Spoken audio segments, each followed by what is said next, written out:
ke kana cikin aikin zaka ji alat.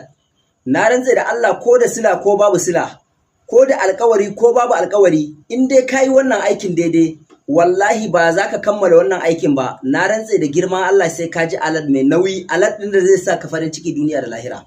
Sai kin ji alat mai nauyi, alat ɗin da zai sa ki farin ciki duniya da lahira. Wannan da kuke gani alƙali 10 ne, na san ka san shi, gashi nan.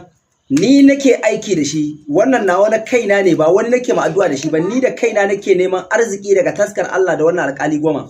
Ka gan shi guntu ne, da shi nake aiki. Na zabi na baku sirrin laysa lahamin dunillahi kashifa. Na rantse da girman Allah, ba za ka kammala wannan aikin ba in ka ɗauki adadin shi. Na rantse da Allah sai ka samu biyar bukata daga taskar Allah.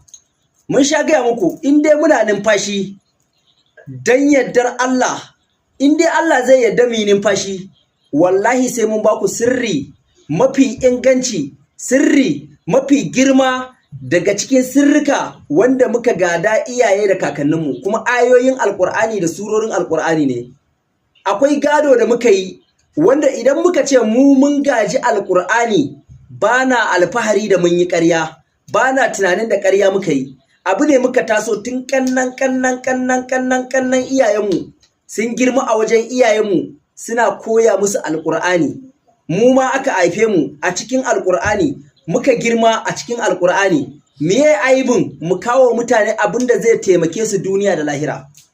Laysa lahamin dunillahi kashifa, kafa 17,000, kafa 17,000 shine babban adadin shi. Wanda ya fi shi shine kafa 77,700, kafa 77,700. Amma za ka iya yi daga kan ƙararrami kafa nawa? 33. Mafi girman shi kafa 161. Mafi girman shi ai kashe kenan kafa 1,111 ai kashe kenan. Mafi girman shi kafa 4,444 dandamu kenan.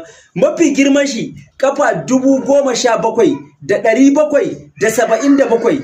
Wannan shine mafi girman shi. Mafi girman shi kafa 70,777. Na rantse da Allah, idan ka ɗau aikin adadin mafi girman shi ka sai alƙali 10, ka sa farin tufafi, ma'ana farin kaya, ka nemi carbinka, ka jika carbinka da wannan turaren, ka shafa jikinka da wannan turaren, ka shafe sallayarka, ka shiga ɗaki, ba wanda zai ganka, ba wanda za ka gani, ba wanda zai ganki, ba wanda za ki gani. Ki kama astaghfirullahi 100, la ilaha illallah 100.